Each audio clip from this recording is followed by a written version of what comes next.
Bom, boa tarde, pessoal. Vamos começar aqui nosso bate-papo sobre dicionário no banco. Meu nome é Bruno Malafaia, sou responsável hoje pelo time de framework do ADVPL, tá?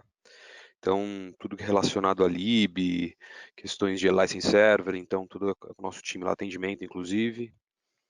Então, é isso aí. Então, vamos começar falando um pouquinho do dicionário no banco, mas antes da gente começar, inclusive, eu queria tirar alguns mitos que têm se espalhado durante, desde quando a gente lançou esse recurso, né, até agora, quando a gente lançou a Release 25 recentemente. Então, não existe e não temos nem uma previsão, nem perspectiva, nem uma breve intenção de que tornar esse recurso obrigatório, tá? Então, esse eu acho que é o principal recado. Se a gente conseguisse resumir da mensagem mais importante, eu acho, da nossa conversa hoje seria essa. Então, assim, a gente quer trazer tranquilidade para os clientes, para que eles façam esse processo de migração cientes dos benefícios, tá? Mas em nenhum momento a gente discutiu sobre obrigatoriedade e nem quer impor isso numa perspectiva nem de médio prazo, assim. Então, estou falando pelo menos nos próximos 3 anos, eu não consigo garantir, mas pelo menos nos próximos 4 releases, sei lá, a gente não tem uma perspectiva de tornar esse recurso obrigatório, cientes do movimento que é para os clientes conseguirem fazer a migração, tá? Então, não é um movimento rápido, a gente sabe que precisa de planejamento, então não temos a intenção e quero trazer aqui a tranquilidade para todo mundo de que isso não vai acontecer tão cedo, ok? É lógico, vocês vão ver durante a nossa conversa que as possibilidades não só para o cliente, mas para a gente mesmo como produto e como para fazer oferta de solução, quando a gente tem um dicionário no banco, as possibilidades são maiores. Então, a gente consegue usufruir, inclusive, de alguns recursos que a gente não tem quando a gente está com o dicionário em disco.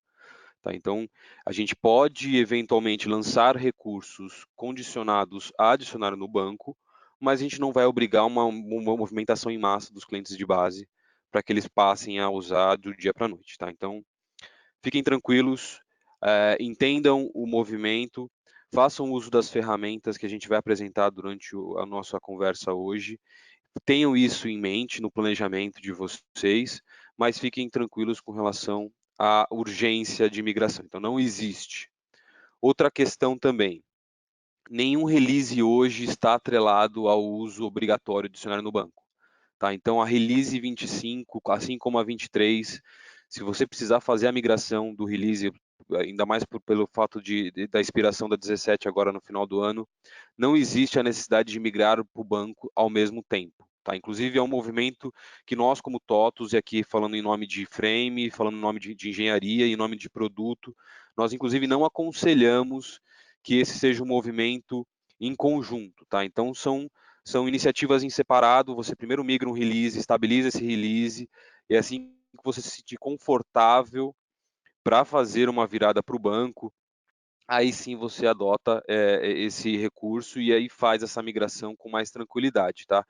A gente, inclusive, pede para que essas coisas não sejam feitas em conjunto, porque para identificação de problema, de repente, para fazer um debug, a gente aumenta as variações, as variáveis, né? Então, separa, estabiliza o release, faz a virada numa boa, depois, se for intenção, se for necessidade, se vocês estiverem confortáveis, aí sim, migramos para o banco de dados, ok? Então, assim, primeiro ponto importante, eu vou repetir, não existe obrigatoriedade alguma e nem num médio prazo de tornar esse recurso definitivo para todos os clientes, tá? Então, migração para o banco não é obrigatório.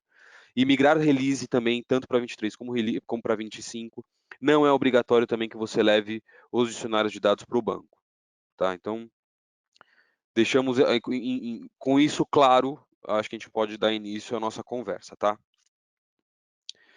Então, a ideia é que a gente fale um pouquinho mais desse recurso, explicar a ideia geral dos porquês, alguns pré-requisitos, o que tem de novo, premissas, como e quando isso pode acontecer, alguns pontos importantes para fazer esse movimento. A gente identificou algumas questões que a gente precisa já deixar claro para os clientes com relação à manutenção no banco. E aí eu trouxe algumas informações também adicionais sobre o lobo-guará, tá? Para mostrar para vocês. Que a partir da 23 ele passa a ser a nossa plataforma de binário. Bom, ideia geral, tá? Então, o porquê dessa migração?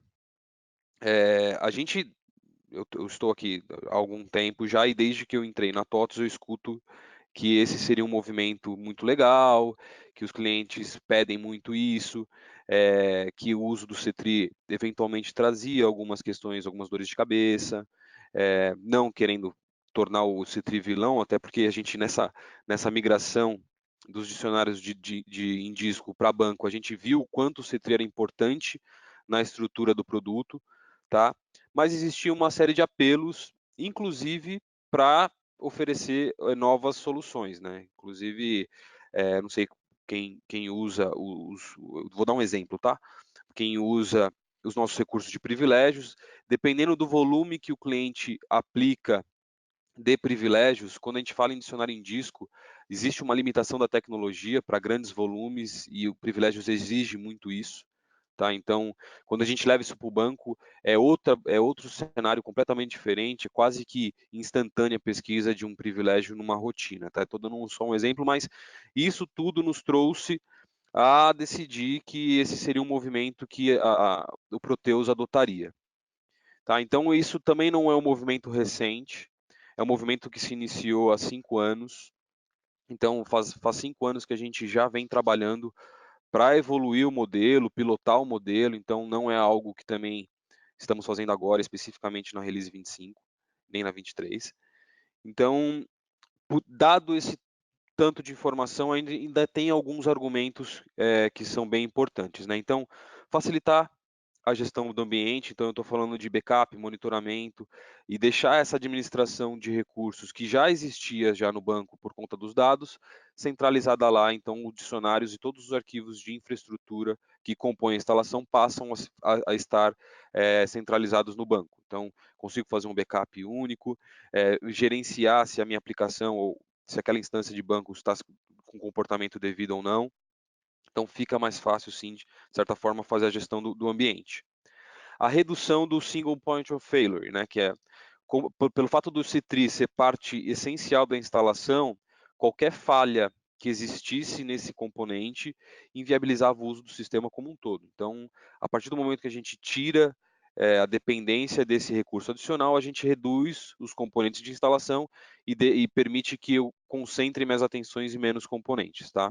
Então, a gente conseguiu reduzir esse ponto de falha, e é um caso muito comum, quando existia alguma queda abrupta e alguma coisa que não era prevista, acontecia de corromper algum arquivo, ou eventualmente a gente tinha que fazer algum rebuild de índice, e o restart dessa aplicação ficava um pouquinho mais morosa.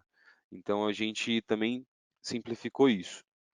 E aí a gente também tem o grande apelo, que foi logo no início que eu comentei, que é a maior performance em programas que fazem acesso ao dicionário de dados. Tá? É importante dizer, e eu vou reforçar isso mais para frente. Não é a migração para o dicionário no banco não traz com ela a certeza de uma melhora de performance logo de cara. Por que isso? Se a gente faz esse movimento e não usa os recursos que estão no banco disponíveis, então se eu simplesmente migrei o dicionário para o banco, mas eu continuo fazendo consulta a uma tabela de modo exam, então inclusive eu perco performance, tá? Então, por que a gente está falando de maior performance? Tudo que é de frame ou alguns recursos que são de segmentos, a gente vem trabalhando nesses anos para utilizar os recursos do banco, para assim conseguir utilizar tudo que ele nos oferece, né? Então, não é simplesmente mudar, porque se a partir do momento que eu mudo para o banco e continuo fazendo uso aos arquivos da forma exam, eu estou competindo ou comparando produtos que tinham uma especialidade, então estou falando que o C3 era especialista em manipular arquivos dessa forma, enquanto o banco não é. Então, eu estou fazendo uma comparação injusta. Então, o C3 nesse momento, se a gente faz simplesmente a virada, ele é um pouco mais rápido, tá?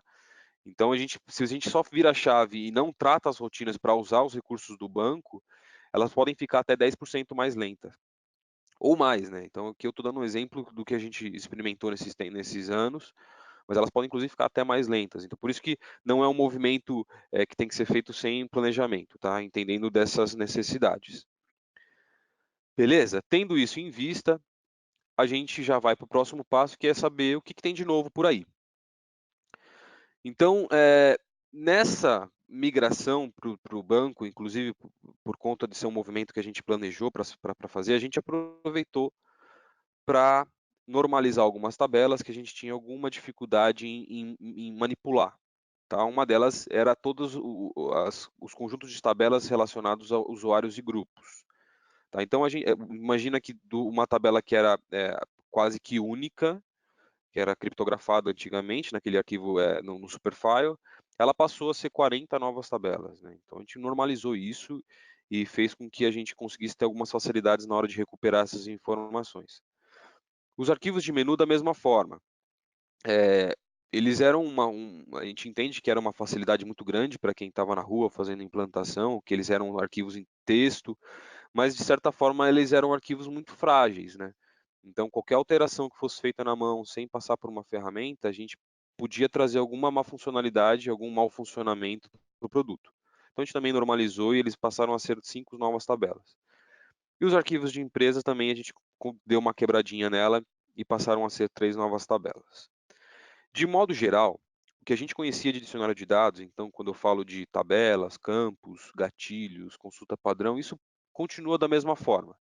Então, eventualmente, se vocês tiverem alguma customização que abrir essa tabela, claro, vai ter que parar de abrir ela em disco e passar a usar um ambiente aberto, elas vão continuar funcionando porque elas continuam sendo as mesmas, tá?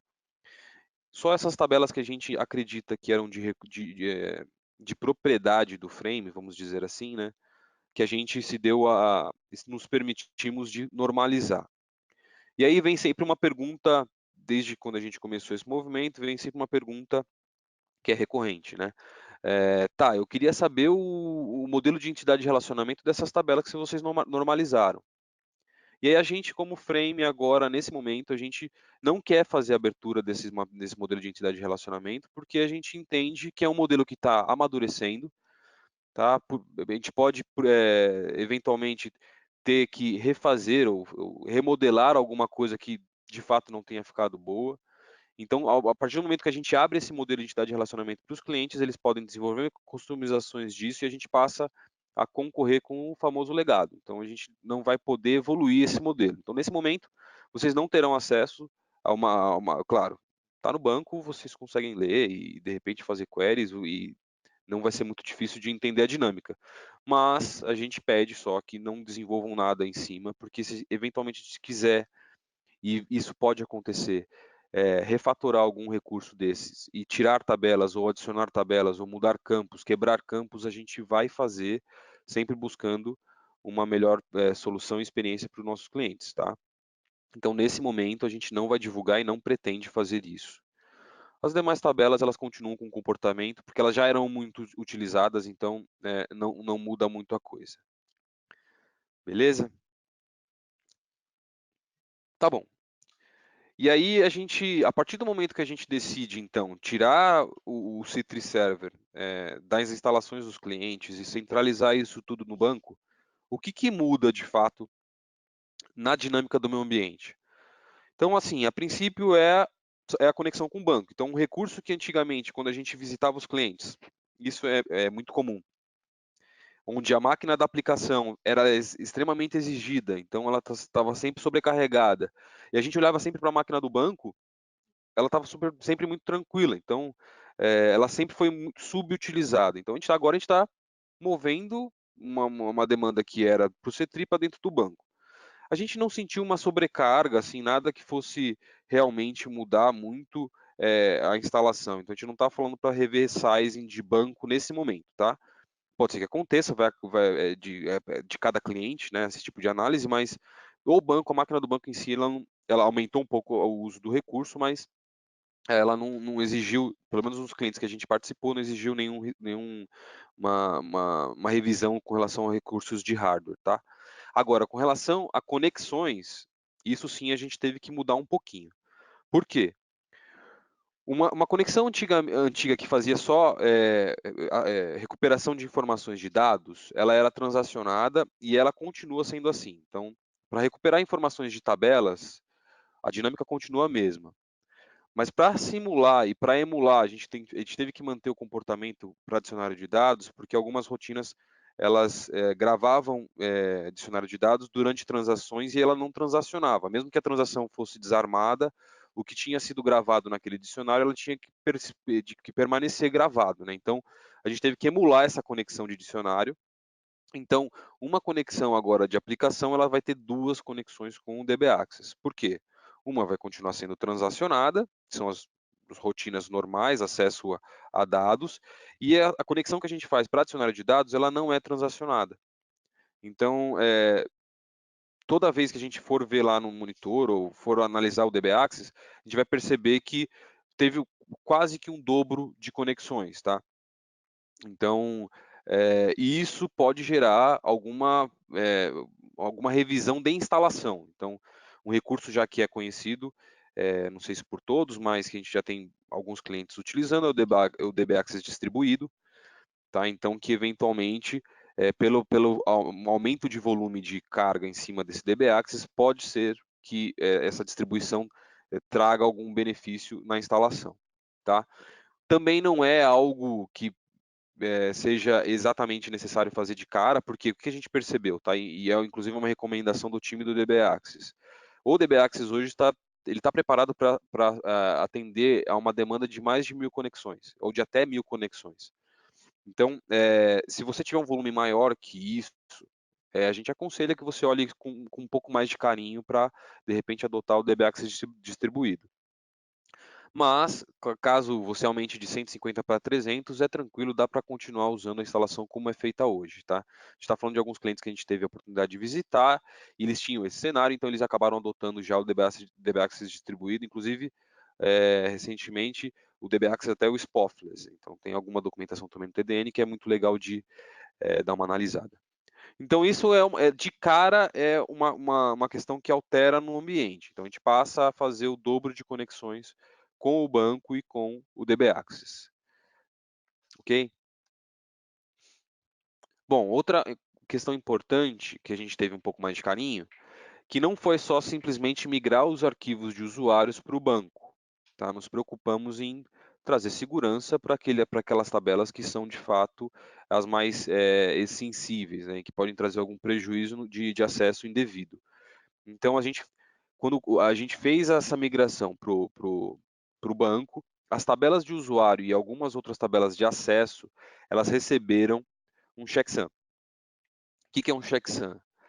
Todo registro, a gente compõe uma chave com alguns dados que são essenciais para aquele registro, e a gente gera um hash para que aquele registro, se ele for violado, sem ser manipulado pelas ferramentas Proteus, então ele vai ser invalidado. Então, se alguém tiver acesso ao banco indevido e for tentar fazer uma alteração de e-mail, ou for tentar atribuir uma nova senha para um usuário, sem passar pelo configurador, a gente vai invalidar aquele registro e só o administrador vai poder fazer reativar aquele usuário, né? Então, isso traz uma segurança para quem adotar o dicionário no banco e até para a gente mesmo, para que a gente não exponha nossos usuários de forma indevida, tá? Então, isso é muito importante. A gente sabe que as demandas, às vezes, dos clientes são diferentes e que os pedidos são dos mais diversos possíveis.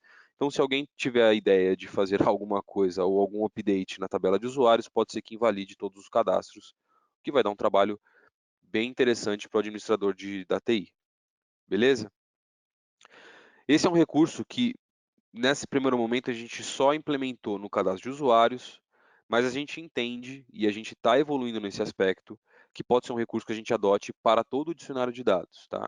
Não sabemos em quantas ondas será esse movimento, mas entendemos que se a gente conseguir desenvolver um conjunto de ferramentas bons o suficiente para tornar a administração de dicionário de dados produtiva para os gerentes de TI ou para os administradores de RP, a gente vai querer que isso seja respeitado, né? Então, a gente sabe que hoje o dicionário de dados ele tem muita interferência externa e sabemos da sensibilidade do produto em relação a isso. Então, a gente vai querer trazer um pouco mais de robustez para o produto e pode ser que a gente adote isso para mais tabelas, tá? Hoje, apenas para usuários.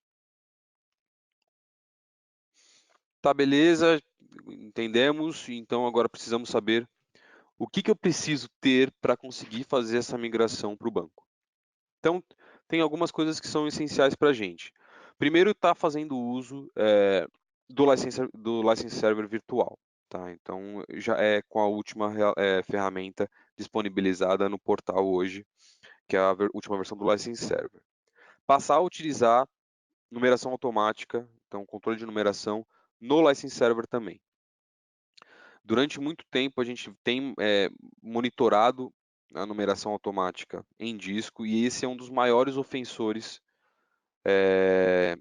para o produto em si. Então, a gente tem aconselhado já clientes que tiveram, porventura, problemas de performance, para que eles façam essa migração para o controle de numeração para o license, mas quando a gente portou as tabelas de dicionário para o banco, a gente simplesmente resolveu não fazer para o XEXF. Então, eles não estão no banco e eles não vão funcionar. Tá? Então, é um requisito extremamente importante para a gente. App Server 64 bits Lobo Guará, então a partir da 23. Tá? Chave top mesmo 1 mega habilitada superior a 1 mega, então também quando a gente fez a migração, algumas das tabelas a gente acabou guardando documentos e elas precisavam de ser guardadas com mais de 1 mega, então isso também é um recurso exigido. E release igual ou superior a 23. Eu deixei bem grande aqui com relação à necessidade e obrigatoriedade de um e-mail válido, porque a gente mudou um comportamento que era muito utilizado por alguns clientes, tá? Então, essa questão de recuperação de senha, que era feito quando eventualmente o administrador perdia a senha, era de certa forma tranquilamente contornada, né? Porque os clientes acabavam enviando para a gente os arquivos de PSS e a gente conseguia, de certa forma, atribuir uma nova senha, reenviava para o cliente, ele colocava na base e vida que segue. Só que agora os arquivos estão no banco, então a gente não tem como falar para o cliente fazer um dump do banco, mandar para a gente alterar e depois simplesmente reenviar. Então agora a gente exige, a gente inclusive criou um processo todo novo, tá, para recuperação de senha de administrador, também documentado no TDN, onde a gente faz todo esse processo pela própria ferramenta, está enviando um token de permissão, o usuário vai lá e atribui uma nova senha, mas para tudo isso, para essa dinâmica acontecer, eu preciso ter um e-mail válido. Então, isso é uma das exigências também, quando a gente, durante o processo, a gente já exige isso, tá? Para fazer o processo de migração, inclusive o token de migração é enviado para esse e-mail, e aí assim a gente consegue seguir com o processo, tá? Esses são os principais pontos para fazer a virada, mais o que a gente vai falar a seguir, um pouco mais para frente, que é o Code Analysis, tá? Como e quando? Então, a partir da 23, tá? Na última release a gente já lançou isso. E aí a gente tem duas possibilidades, que são as novas instalações. Então, a partir da 23, toda nova instalação já é feita no dicionário do banco. A gente, inclusive, pede que isso seja por padrão, não existe motivo para não ser. Todo o processo é feito multithread, tá? Precisa só apenas habilitar uma chave no INI, que é start sysdb. E ele utiliza o arquivo de dicionário, tá? Os menus, e assim, e são só esses arquivos, o HLP também, né? E são só esses arquivos que ele migra para o banco, ele não migra nenhum arquivo adicional. Para clientes de base, tá? Então, todos os clientes que querem realizar essa migração, eles obrigatoriamente têm que submeter os fontes de customização no Code Analysis. Vou falar um pouquinho mais sobre isso mais para frente.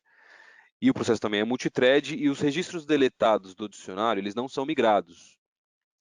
Então, se existia alguma coisa que fazia uso dos registros deletados e usava isso como algum recurso para operar o sistema, uma vez que ele migrou para o banco, a gente não migra os arquivos deletados, tá? Então, é bom dar uma revisadinha nisso.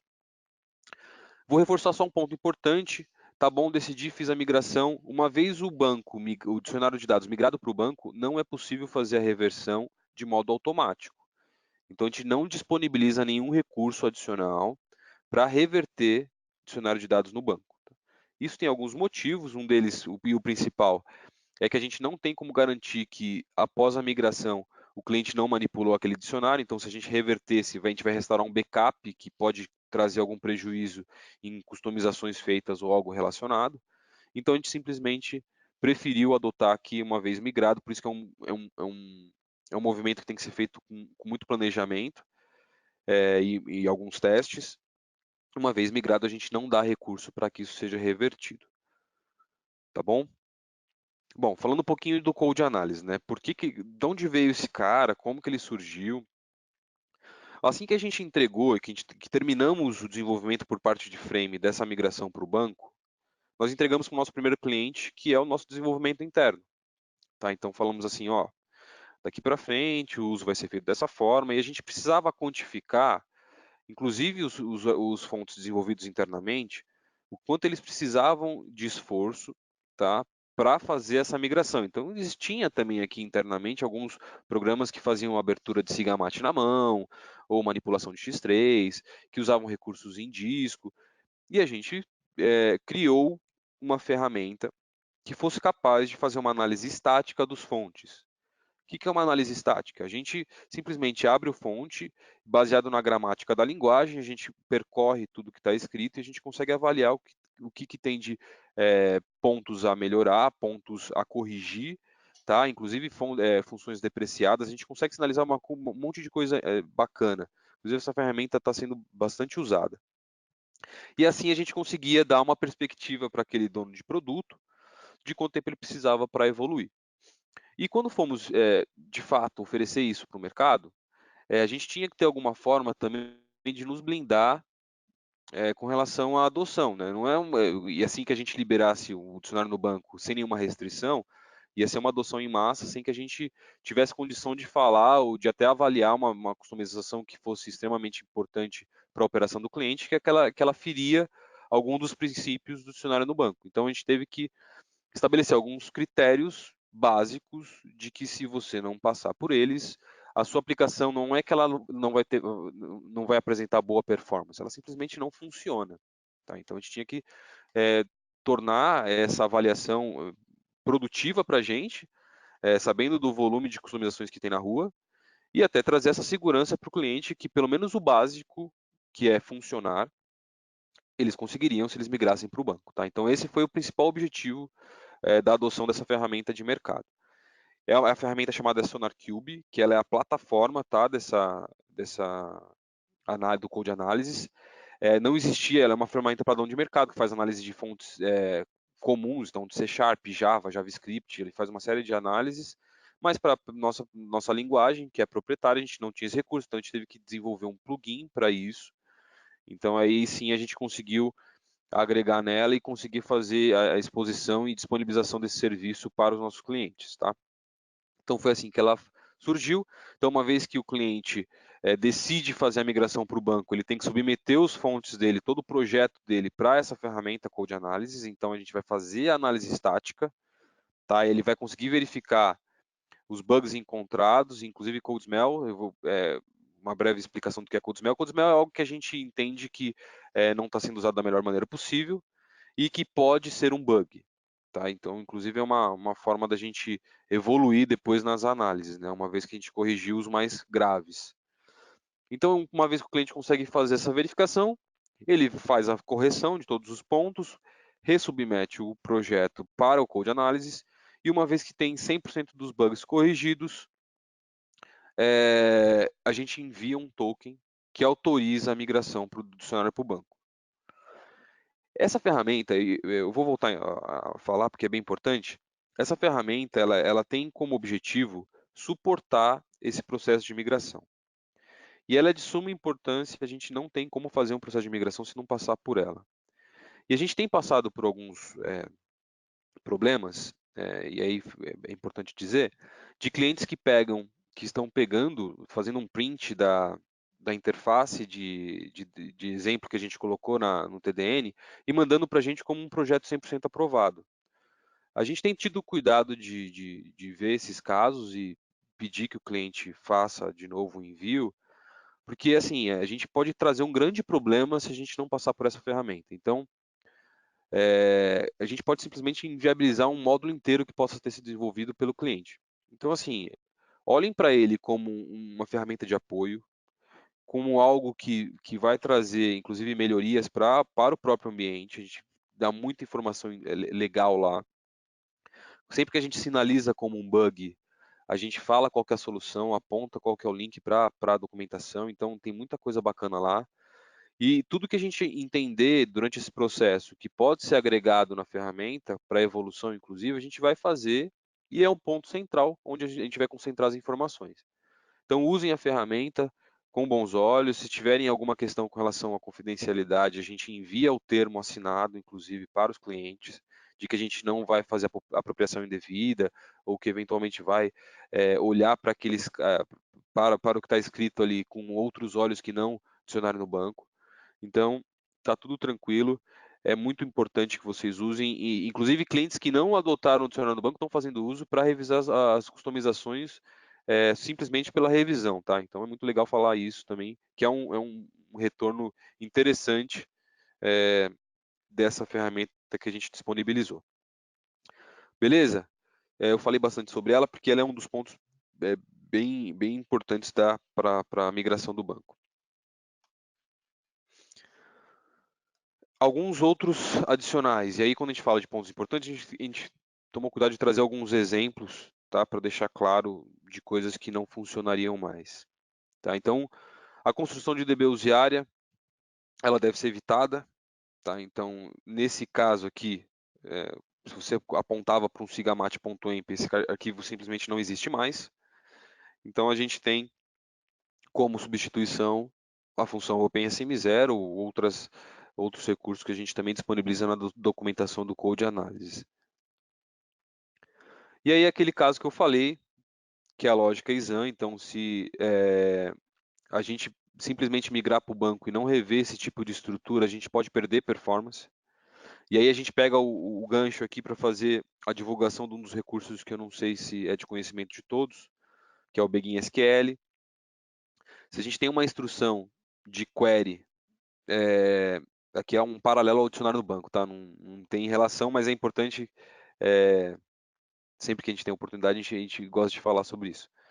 Se a gente tem uma instrução de query dentro de um loop e a gente toda hora submete dentro desse loop uma chamada da change query para fazer a revisão dessa query que foi montada, a gente penaliza muito o sistema, tá? Então a ideia é que, primeiro, se existe a possibilidade, a gente retira todo esse bloco para fora do loop, mas caso seja necessário, a Begin SQL ela faz um cache do último change query que foi feito. Então ela vai passar pela change query apenas uma vez naquele loop. Então vai trazer já um ganho de performance bem significativo para quem fizer o uso dessa Begin SQL. Beleza? Também tem bastante documentação no TDN. Quando a gente fez um movimento de migração, a gente acabou nos deparamos com algumas dificuldades e uma delas eram os campos binários, tá? Então, tudo que era gravado binário antigamente, que é o caso do reserve, usado e obrigate, a gente teve que abrir isso e gravar como texto. Então, se você tinha alguma customização que inseria um registro ou alterava um registro direto no dicionário e que gravava esse tipo de informação, se migrado para o banco, não vai funcionar mais. Também são recursos avaliados pelo Code Analysis, então eles vão também ser sinalizados, tá? E tem bastante documentação para fazer uso das funções de frame. Um exemplo bem comum. Eu tenho um videozinho aqui que mostra, exemplifica essa dinâmica da diferença principal, tá? Com relação a banco e arquivo em disco. É um vídeo muito simples, tá? Que a gente tomou cuidado de fazer, que a gente tem um PSS com mais de 1000 usuários aqui, que a gente vai dar é a mesma função que a gente vai rodar tanto no banco quanto em disco, tá? Então a primeira execução vai ser em disco, eu vou dar uma acelerada para a gente ter um pouquinho mais de dinâmica. Então a primeira execução em disco, ela demorou quase um segundo para fazer a leitura desses 1000 usuários, tá?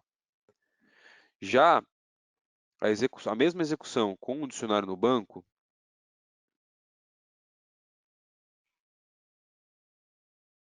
ela demorou 0,6 milissegundos. Tá? Então isso dá uma perspectiva para a gente, claro que é um exemplo isolado, mas dá para a gente ter uma ideia da diferença de dinâmica quando eu faço uso realmente de uma query e quando eu faço um loop no arquivo exam. Tá? Então, isso dá um ponto para a gente pensar realmente com carinho de que as possibilidades são inúmeras e que a gente vai ter muito mais poder quando a gente estiver com esses dicionários no banco. Beleza, tinha um outro exemplo aqui, mas acho que não faz sentido. Ok? Tá bom. Aí a gente vai falar um pouquinho sobre manutenção no banco de dados. Então, assim, durante todos esses anos de análise que a gente faz junto com os clientes, então o meu time tem uma característica diferente de que a gente entra bastante para descobrir problemas de performance, então a gente é muito acionado para esse tipo de finalidade. Então sempre que a gente se vê nesses casos, a gente percebe que o Proteus ele é muito sensível a dois critérios, né? O primeiro deles é a infraestrutura, então qualquer variação de rede ou alguma instabilidade no ambiente afeta demais na operação, e o banco de dados. Tá? Então, a gente também, o cliente, uma vez que ele instala o banco, eu não sei se todos os clientes têm isso claro, de que tem que ser uma prática a gente cuidar do banco de dados, de forma que a gente faça manutenções preventivas. Mais ou menos como funciona um carro, e eu acho que eu não preciso falar isso para o público que está assistindo aqui, que está tendo essa conversa com a gente. Mas a gente realmente não costuma visitar o banco com frequência para fazer coleta de estatística, reduzir fragmentação de índice. Então isso afeta demais o produto. Então a gente trouxe aqui alguns pontos que a gente percebeu durante esse tempo e que é preciso que a gente visite eles com uma certa frequência, tá? O primeiro deles é a coleta de estatísticas, que é importante que a gente tenha isso em dia. Um outro recurso bem interessante e com as versões mais atualizadas de banco, tem estado disponível, tá, para fazer uso já, que é a compressão de dados, principalmente para fazer restauração de backup e outras coisas, e rebuild de índice. Esses aqui foram os casos que a gente elencou como sendo os principais essenciais que a gente tem que visitar eles com frequência, tá? Claro, é importante que a gente olhe para o banco, cada banco a gente tem que respeitar suas particularidades e que a gente tenha que alguém com características de DBA consiga fazer a visita nesse banco para conseguir manter a saúde em dia. Tá? Mas a gente também está desenvolvendo uma ferramenta, que a gente teve a oportunidade de falar sobre ela no Universo TOTOS, e inclusive no Proteus Day da semana passada, que é o TOTOS Discovery. É, uma, é o início de uma agenda voltada a monitoramento e manutenção, tá? Que a gente quer muito a participação dos clientes para que a gente evolua essa ferramenta e que ela tem como objetivo um deles é que ela também consiga olhar para o banco e sinalizar pelo menos os pontos principais do que precisa ser feito ou algum alerta de que o banco está apresentando algum mau funcionamento ou não está performando como deveria. Então, esse é um recurso também que a gente já está disponível desde setembro do ano passado e que a gente quer também evoluir ele nesse critério para trazer um pouco mais de conforto para os clientes que precisam de uma atençãozinha mais para o ambiente, tá? É um atendimento um pouco mais proativo, o Discovery no ambiente. Então tá. Então, de novo, só reforçando, é importante que a gente olhe para ele, tá? Considerando que a gente vai aumentar a demanda significativamente, que a gente não tem percebido que afeta muito na performance que já estava sendo aplicada, mas que ele precisa ter um olharzinho um pouco mais criterioso daqui para frente. A gente faz muito uso de dicionário de dados. E aí aqui está algumas informações só adicionais com relação à compressão de dados. Não é a minha especialidade, mas em conversa com o nosso departamento aqui de engenharia, a gente tem um especialista focado em banco de dados hoje, e ele traz isso ele defende muito o uso de compressão de dados, tá? Primeiro por conta da redução da base de dados, ganha muito na leitura e escrita de disco, e o tempo de restore sem dúvida um dos grandes argumentos, tá? E aí ele faz um comparativo, uma provocação aqui, do que demoraria mais se um banco de 1 tera ou se ele tivesse apenas 300 gigas. Então, vale a reflexão aqui para a gente. E é um recurso que, teoricamente, os bancos mais atuais têm por padrão. Então, se o recurso está lá, por que não usar? Beleza? Bom, eu vou encerrar a parte do dicionário de dados no banco e eu vou reforçar o discurso, tá? A gente não tem perspectiva de curto prazo, nem de médio prazo, para fazer a adoção obrigatória do dicionário no banco. Então, esse recurso pode ser adotado pelos clientes com planejamento e com tranquilidade, fazendo uso de tudo que a gente já apresentou, principalmente do Code Analysis. E a migração de release, ela não é condicionada à migração no banco.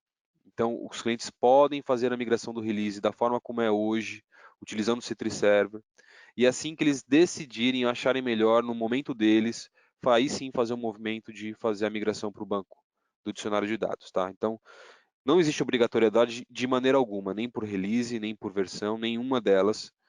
E a gente também não tem a perspectiva de médio prazo de fazer esse recurso ser obrigatório. Beleza? Falando um pouquinho de Lobo-Guará e alguns recursos que a gente disponibilizou nesse janeiro próximo, tá? Mas já na 23, então ele vem como padrão. Então a gente tem melhorias de performance, tá? Assim, eu acho que é interessante de eu perguntar para o pessoal aqui se tem alguma pergunta adicional, até para a gente fechar o ciclo. Só um minutinho, tá? Bom, uma das dúvidas que acho que é importante ressaltar, eu já comentei a respeito, mas vamos reforçar, é com relação ao Code Analysis, tá? A gente não tem intenção e não é o objetivo da ferramenta fazer análise do conteúdo. O que a gente faz análise é do projeto. Então, o nosso objetivo é nos certificar de que aquele projeto daquele cliente não tem bug reportado, tá? Esses projetos de tempos em tempos eles são apagados, até porque é um serviço disponibilizado gratuitamente para os clientes e a gente de tempos em tempos simplesmente apaga esses projetos, porque não faz sentido ficar com eles na base, tá? Então, eu acho que é importante ressaltar, qualquer cliente que se sentir incomodado com essa situação, a gente pode mandar nosso termo de confidencialidade, que não tem problema nenhum, tá? A gente, é só abrir um chamadinho aqui com o meu time de frame que a gente consegue mandar esse termo assinado. Algumas dúvidas com relação à migração de release, então se poderia ir direto da 17 para 25, e a gente inclusive orienta, tá, que seja um movimento natural, porque se você for da 17 para 23, você de cara já perdeu 6 meses de release, então tendo em vista que agora os releases têm vida de 1 ano e meio. Então, sempre ir fazer a migração para o último release disponível. Outra pergunta que foi feita é com relação a se foi feito algum benchmark de banco com relação a comparativo de versão. A gente não fez nenhum estudo direcionado a banco, tá? De verdade, não é nossa intenção, inclusive, de repente ter um teste disso. É muito de cada instalação e de experiência que cada cliente tem com cada banco, é muita afinidade, né? Tem cliente que gosta muito de SQL, muito de Oracle, muito de... E a gente tem feito bastante teste internamente aqui, mas isso por questões do mercado que a gente está homologando, com Postgres, que é um cara, inclusive, que é o banco base para execução dos nossos testes de unidade sempre que a gente vai liberar um release. Metade do sistêmico que a gente fala aqui, ele é executado em Postgres. Então, a gente tem tido alguns resultados bem interessantes com Postgres, mas não é uma recomendação. A gente deixa isso a critério do cliente, ficar à vontade para fazer a escolha que mais for vantajosa para ele. Deixa eu só confirmar se não tem mais nenhuma questão.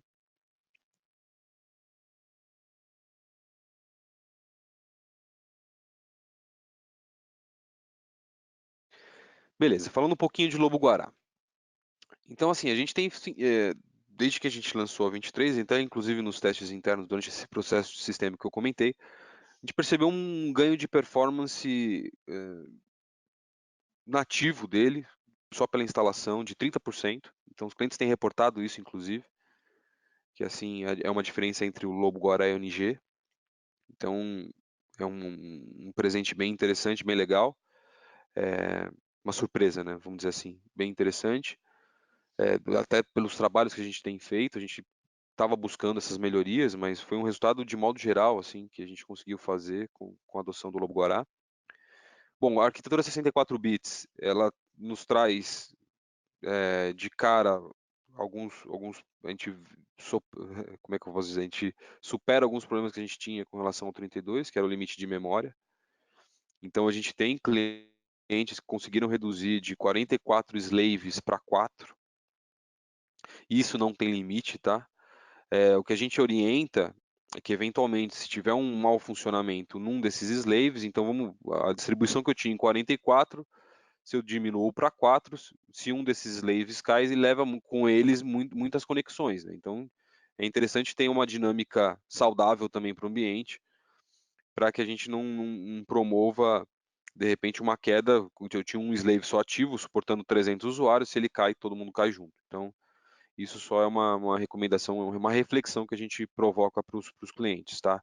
Assim que eles recebem esse tipo de recurso por padrão. A gente teve uma redução também significativa do tamanho do repositório, então ele deixa de ter 500, 600 MB, ele passa para quase metade disso, 300 MB, então o nosso repositório também ficou bem menor.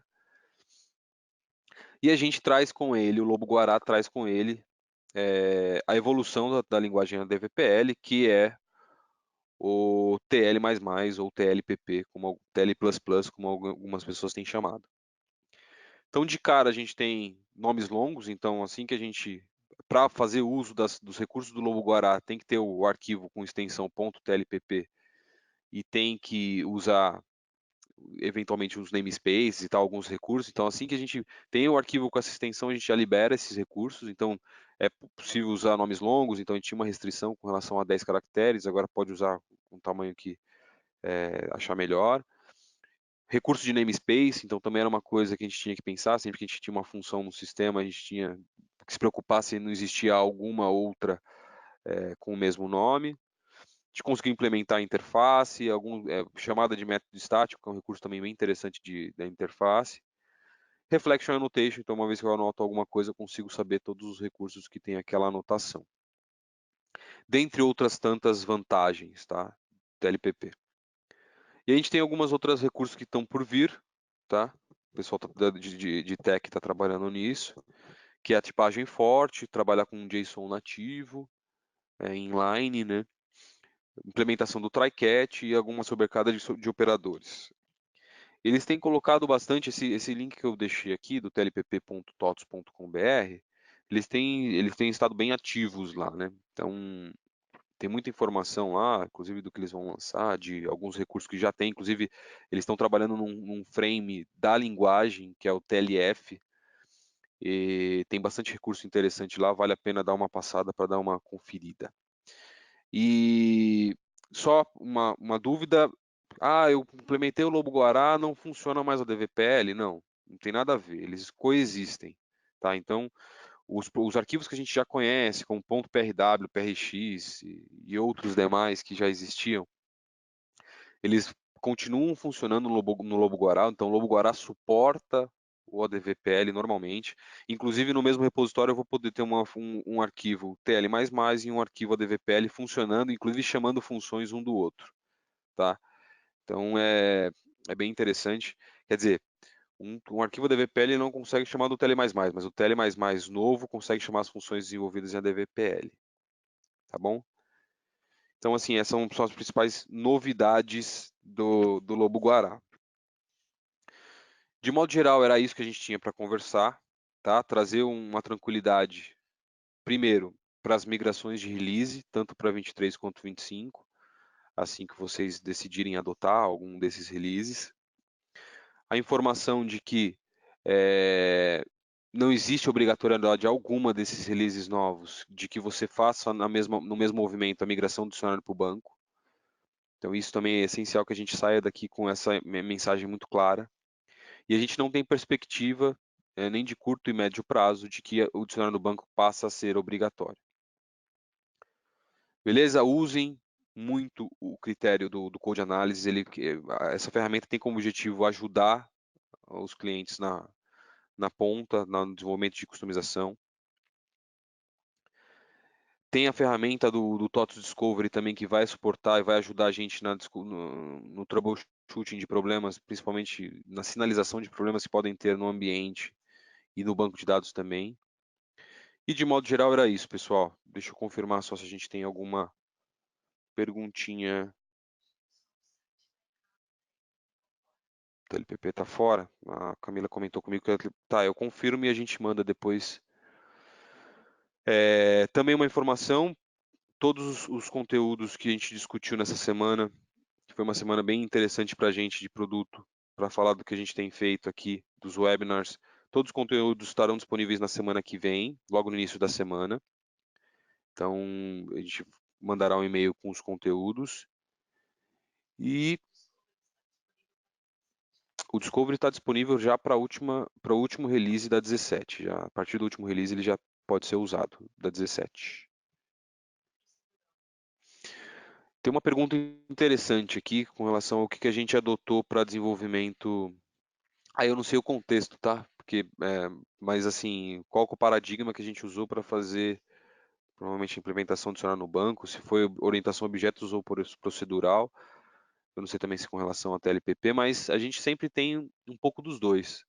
A gente usa bastante orientação a objeto, principalmente nos componentes mais complexos, que é, por exemplo, o MVC é feito basicamente inteiro em orientação a objeto, mas a gente também usa eventualmente alguns desenvolvimentos feitos em procedural. Então a gente usa as duas abordagens.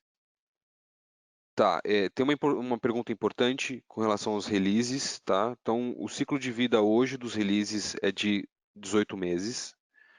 Então, sendo assim, de fato, a gente só vai ter 3 releases ativos. Então, isso é uma informação importante, a gente já fez algumas apresentações a respeito, mas vale reforçar. Então, o release hoje ele tem vida de 18 meses.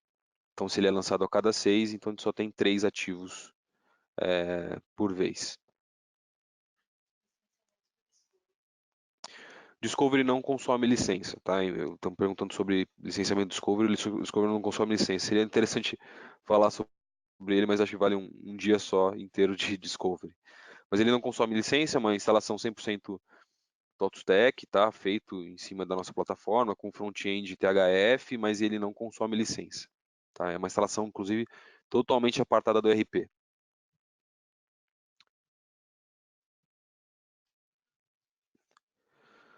Bom, é isso, pessoal. Agradeço muito a presença de vocês. É sempre bom falar de coisa boa. Inclusive, o Dicionário do Banco a gente tem uma grande perspectiva e expectativa de ser um recurso que realmente vai mudar um pouco a forma como a gente pensa o produto. E estou à disposição para falar sobre isso. E é isso. Muito obrigado.